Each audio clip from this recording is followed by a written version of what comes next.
Alright, so in this video we're checking out the DIGIERA portable SSD. This one here is 2 terabytes in size, and this one is one of the faster ones on the market right now. So it's saying here up to 2,000 megabytes per second read and 1,800 megabytes per second write. And not a lot that comes here. You got the SSD itself, and it does come with a USB-C cable. This is a USB 3.2 rated cable. You get a user's guide, and you get this little magnetic ring.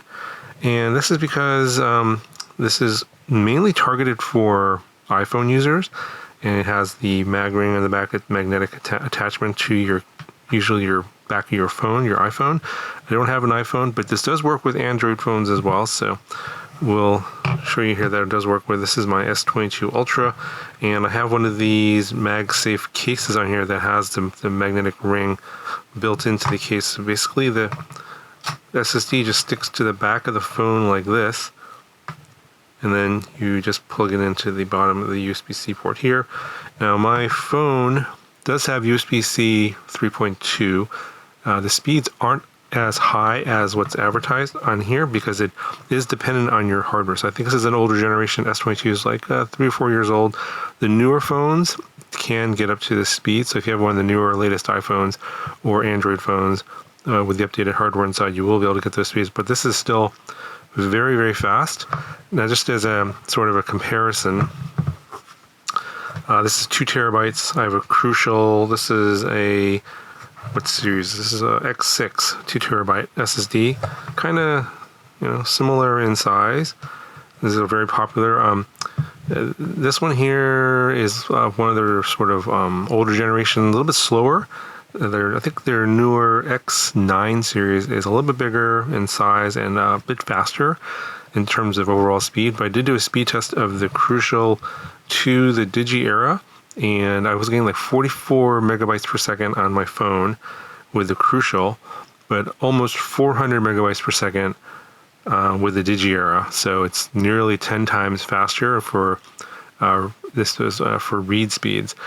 And for those of you guys are wondering, like, well, why would you want an SSD for your phone?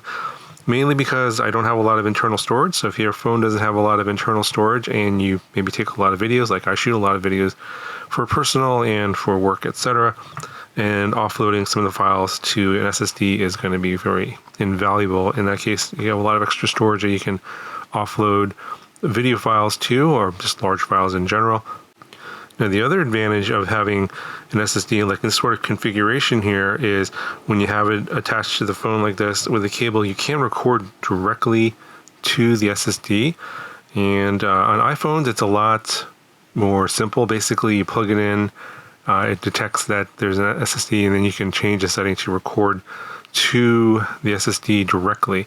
That'll save you time, whereas most people, they'll record to the phone and then they'll copy the file to the SSD. That's a little bit of extra time there, but you can record directly to this. If you have an Android phone, you do need something called Black View camera, I believe, or Black Magic. Here it is, called the Black Magic camera. So I'm going to plug this in here. I'll show you how that works.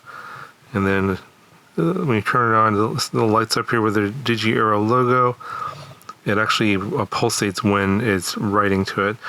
So we'll go ahead and open up the Black Magic camera here. As you can see, there's the manual. You can actually turn this way.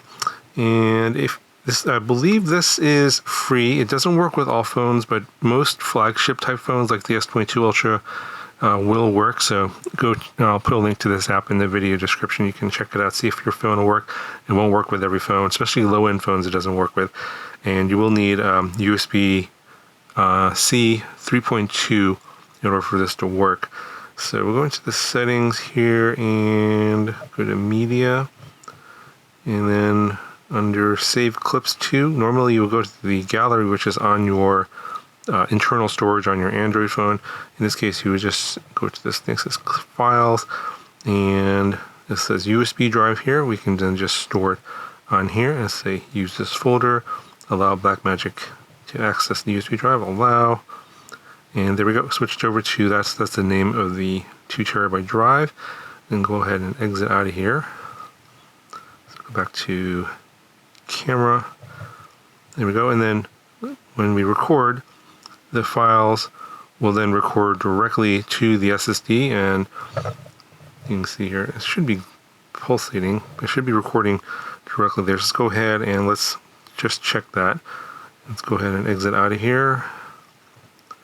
And then we'll go to our file explorer, the USB storage there. Yeah, there's that file that I just recorded. And let's go ahead and play it. Yep. You can hear myself talking. So that works. So you can record directly, record your files directly to the SSD. And then just I did put a file over here on the SSD to show you that you can play back stuff like larger files. Like this is a 4K file here, and something that I dragged over from the internal storage. And you can, obviously files will play just fine. Yeah, there we go. This should be blinking. It's actually being used. It's active.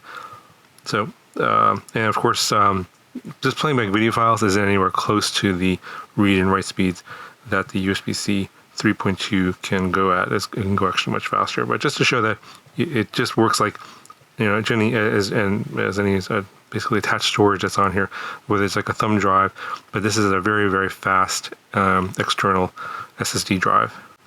And again, one of the benefits of recording directly to the SSD drive is if you're doing like a large recording session where you're recording a lot of stuff all at once, you can record it directly to the SSD drive. And then when you're ready to transfer it to your computer, you don't have to transfer the files from the phone to the SSD drive. It's already on there. So we just go over here to our file manager, and we just unmount the SSD drive.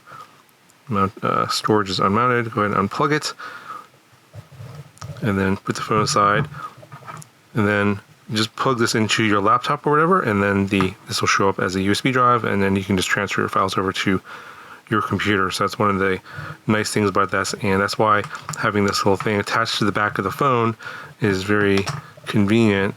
You can be using the phone normally, and just kind of doesn't really get in the way. You don't really notice it too much, especially if it's on a mount or something like that, if you're doing a lot of recording.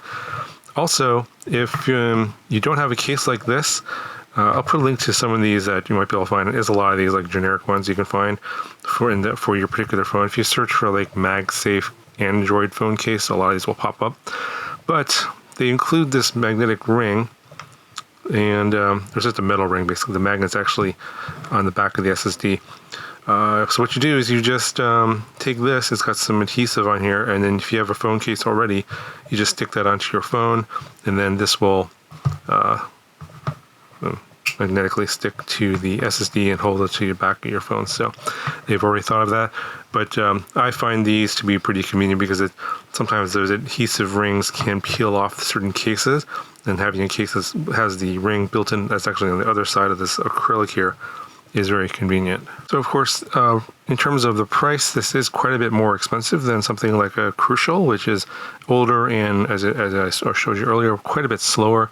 I believe these are about $9,900, I think, right now on Amazon, current pricing.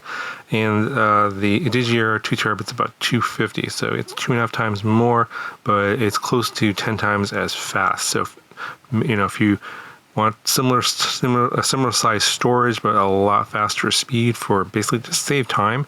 Transferring files, or especially large video files, for example, back and forth between your phone and an SSD can be time consuming. And if you need something faster, then of course, it costs a little bit more. And that's the difference in terms of saving time between a slower SSD versus a much faster SSD. And that's what you're paying for with this one. Anyway, I'll link this down in the video description if you guys want to check it out. That'll do it for this video. Talk to you guys in the next one.